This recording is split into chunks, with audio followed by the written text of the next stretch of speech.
2.5 kilo অর্থাৎ 2.5 KG ওজনের মিরকা মাছ কিভাবে সাইজ করে আলু দিয়ে রান্না করতে হয় আজকে এই ভিডিওটি আপনাদের সামনে তুলে ধরব।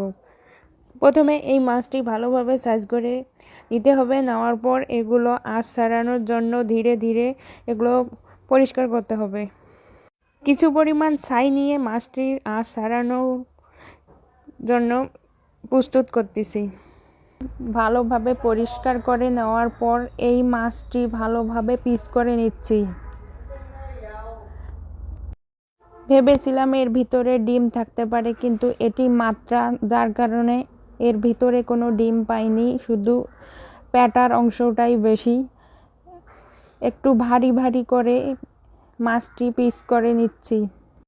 মাছটি পিস করার পর এগুলো ভালোভাবে ধুয়ে পানি ঝরিয়ে নিতে হবে।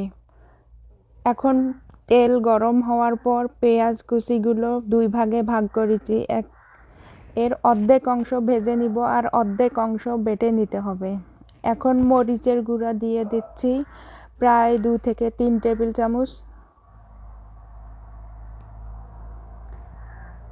এখন বেটে রাখা পেঁয়াজগুলো এর মধ্যে ঢেলে দিলাম। আদা বাটা একটু সামান্য পরিমাণ দিয়েছি, সামান্য পরিমাণ রসুন বাটা দিয়েছি।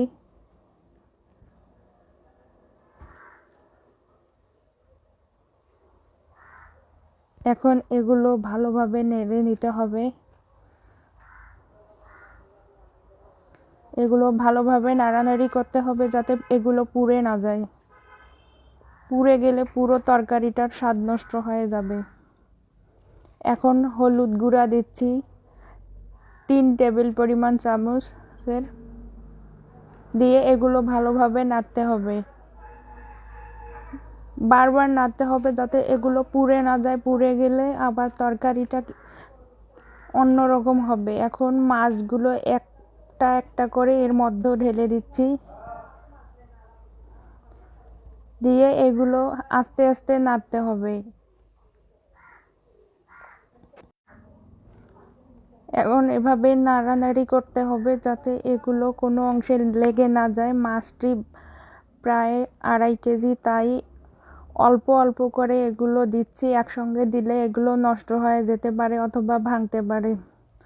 আবার পুনরায় ধীরে ধীরে এগুলো নাড়তে হবে।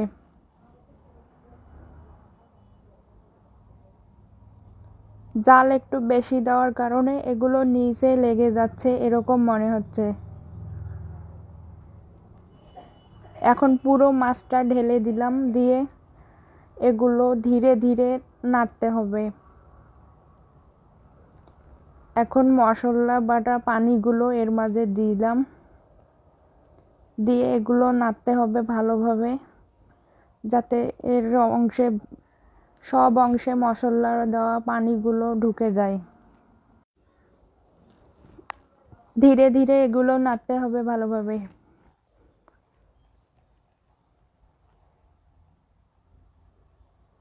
এভাবে মাছ রান্না করলে সবচেয়ে বেশি সুস্বাদু লাগে।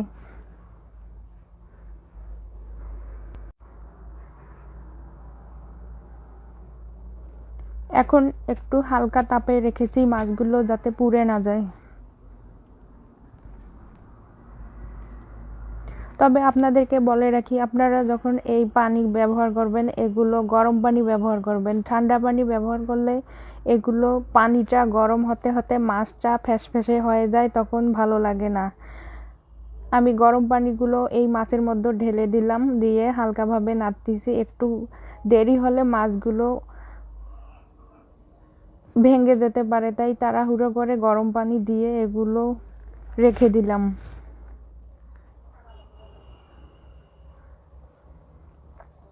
এখন কেটে রাখা আলুগুলো এর উপরে দিয়ে দিলাম। আলু দিয়ে মাছ রান্না করলে সাধারণত মাছ ভালোই লাগে।